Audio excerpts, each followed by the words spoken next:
This is an airburst of a typical nuclear weapon exploded at a height of about 2,000 feet. A nuclear weapon represents potentials outside the concepts of conventional weapons. But this is not an ultimate weapon, nor one calling for unreasoning fear.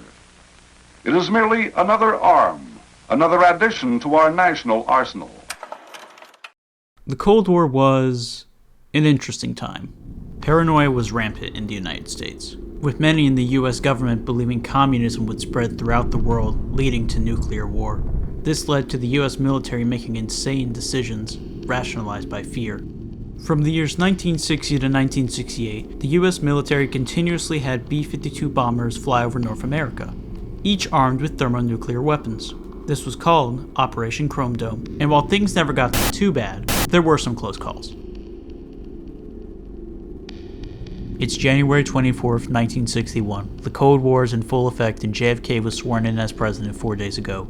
This day for most of the US will go on and be forgotten. At around midnight, a B-52 bomber named Keep 19 was making a standard aerial refueling over North Carolina. Inside the B-52 were two Mark 39 thermonuclear bombs, each with 250 times the power of the bomb dropped on Hiroshima in 1945. The tanker crew then informed the aircraft's commander, Major Walter Scott Tulloch, that the plane's right wing was leaking fuel.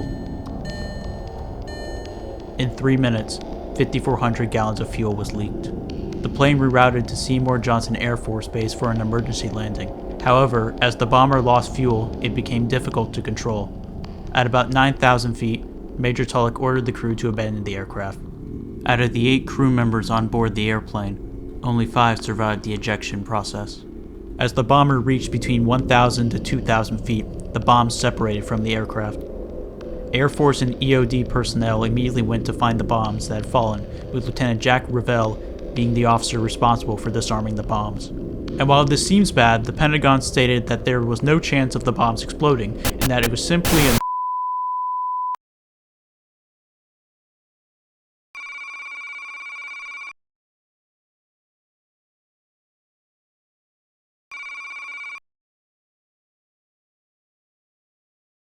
The report was titled Goldsboro Revisited, or How I Learned to Mistrust the H-Bomb, or To Set the Record Straight. This was a parody on the film Dr. Strangelove, or How I Learned to Stop Wearing and Love the Bomb, a film that uses dark humor to see the lead-up to Armageddon. But I do say no more than 10 to 20 million killed, tops. The first bomb descended via parachute and was found standing upright as it was caught in a tree. Out of the 4 switches that prevent detonation,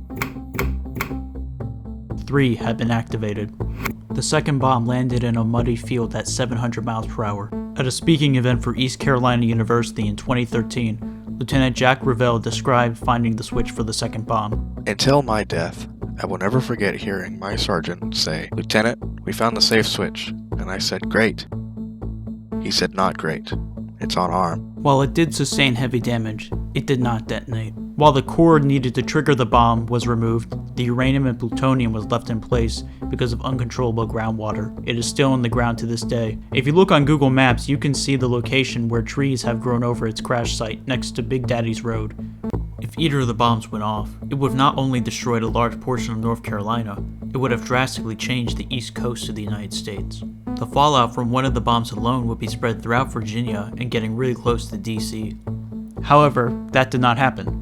By chance, the bombs did not explode, and because of that, the event is largely forgotten about. The only 2 reminders of the crash that almost destroyed North Carolina are the trees being used as a tombstone for one of the bombs, and a sign in the close-by town of Eureka where it describes the event as a